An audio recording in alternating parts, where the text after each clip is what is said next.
राजेश, ये कहा जा रहा है कि बाल्टिक सागर राज्यों की परिषद से निलंबित किया गया है, लेकिन अब तक जितने भी सैंक्शंस लगाए गए हैं, क्या वो वाकई में असरदार आपको नजर आए हैं? और ये सैंक्शन जो लगाया गया रूस और बेलारूस पर, कितना ज्यादा आपको लग रहा है इसका असर होने वाला है? देखिए शुभांकर, सैंक्शंस बहुत बड़े सैंक्शंस है। ये टोटली रशियन इकोनॉमी को कट ऑफ कर देंगे वर्ल्ड इकोनॉमी से, उनकी इकोनॉमी को बिल्कुल क्रिपल कर देंगे, बिल्कुल जो है जमीन पर ला देंगे, धरातल पर ला देंगे। लेकिन इस वक्त इनका इमीडिएट इफेक्ट नहीं है। हम ये सोचें कि सैंक्शन के कारण कल ही रशिया ये जो है युद्ध रोक देगा या उस पर असर पड़ जाएगा, ऐसा नहीं है। ये युद्ध अगर 1-2 महीने भी खिंचता है तो रूस के पास इतनी क्षमता है कि इन सैंक्शंस को सहन कर सके और उसका युद्ध पर इस वक्त कोई असर नहीं पड़ेगा। और मैं आपको एक चीज और बता दूं कि अगर रूस इसमें मिलिट्री तौर पर विजयी होता है, फिर नेगोशिएशंस होंगी, डिप्लोमेसी चलेगी और उसमें मैं मानता हूं कि लगभग ये सारे सैंक्शंस हटा लिए जाएंगे कुछ शर्तों के साथ में। Over to Shubhankar. ये जो बात आप कह रहे हैं, क्या यूरोपियन कंट्रीज इन सैंक्शंस के लिए तैयार हैं? क्योंकि जब राजेश हम यहां एक्सपर्ट से बात करते हैं, कई एक्सपर्ट ये भी कहते हैं कि देखिए शुरुआत में क्रेडिट लेने के लिए डाल दिया गया, लेकिन अब इसके कॉन्सिक्वेंसेज जो उन्हें झेलने पड़ रहे हैं, चाहे फ्रांस की बात की जाए, जर्मनी की बात की जाए, उसके लिए वो तैयार नहीं है। वो भी अमेरिका पर दबाव बना रहे हैं कि आप नेगोशिएट कीजिए, और इसीलिए अमेरिका ने कहा कि देखिए अगर यहां पर युद्ध रुकता है तो सैंक्शंस हटा दिए जाएंगे। एब्सोल्युटली शिवांकर, बिल्कुल सही बोल रहे हैं आप और आपके विश्लेषक। देखिए प्रेसिडेंट मैक्रो ने 2 दिन पहले पुतिन से बात करने के बाद ये स्टेटमेंट दिया था कि जो रूस पे सैंक्शंस लगाए हैं उससे फ्रांस की इकोनॉमी पे बहुत बुरा असर पड़ रहा है।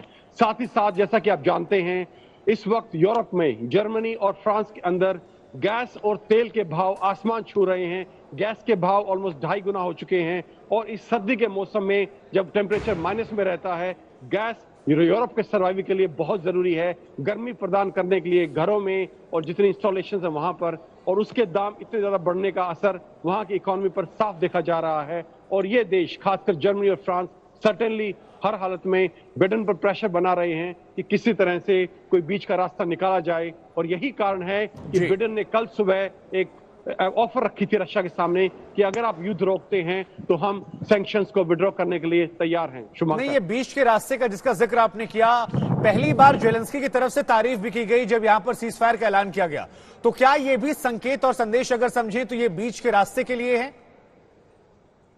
देखिए जेलेंस्की इस वक्त बहुत प्रेशर में है। कल शाम को नेटो देशों की ब्रुसेल्स में मीटिंग हुई है और उसमें उन्होंने जेलेंस्की की इस मांग को कि यूक्रेन, यार आपके टेक्नीशियंस की आवाज आ रही, बीच में से टेक्नीशियंस की भी आवाज आ रही है।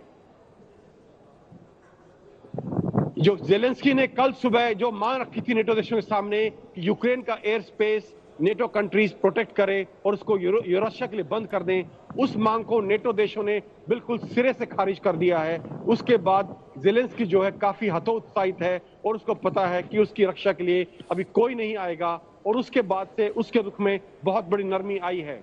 शिवांकर, ठीक है, बहुत बहुत शुक्रिया राजेश आपका तमाम जानकारी के लिए। आगे भी हम आपसे लगातार अपडेट लेते रहेंगे। लेकिन सिन्हा सर, जी राजेश कुछ ऐड करना चाह रहे हैं आप?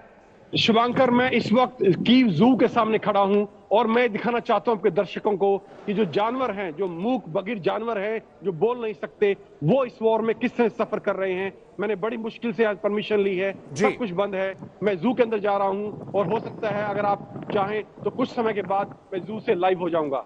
जी जी, बिल्कुल बिल्कुल, धन्यवाद। बिल्कुल राजेश, हम आपसे जुड़ेंगे, हम आपके पास आएंगे, वो तस्वीरें भी हम देखेंगे। आप लगातार वो जो ग्राउंड रिपोर्ट है वो तैयार रही है। लेकिन सिन्हा सर, एक सवाल यहां पर राजेश की बात को लेकर मैं भी पूछूंगा। जेलेंस्की के पास क्या ज्यादा ऑप्शंस नहीं, क्योंकि सारा मुद्दा जेलेंस्की पर आ गया है, उन्हें हटाया कैसे जाए? अगर वो हट जाते हैं तो शायद रूस की जो बहुत सारी मांगे वो अपने आप पूरी हो जाएंगी। और अमेरिका और नाटो के सामने भी क्या सबसे बड़ी मुश्किल अब यही है कि जेलेंस्की को सेटल कैसे किया जाए? देखिए, सभी लोग ऐसा बोलते हैं कि जेलेंस्की को ही मारने आए हैं, सत्ता से हटाने आए हैं और रशिया की जीत उसके बाद होगी, जेलेंस्की हट जाएंगे। मेरा पहला दिन से मानना था कि ये लड़ाई 15 दिन के बाद कुछ ढंग लाएगी और 20 दिन 25 दिन खींचेगा जी। और देखिए, जब कोई स्ट्रैटेजिक एम होता है तो हम कोई प्लाटून के बैटल से उसकी आकलन करें या सोचें कि गिर जाएगा, उठ जाएगा, बंद हो जाएगा, कैप्चर हो जाएगा, इससे नहीं होता है। ना तो वो कैप्चर करने आए हैं। देखिए, उन्होंने 3-4 चीज बहुत अच्छा एक्सपोज किया, हारे जीते वो बात दूसरी।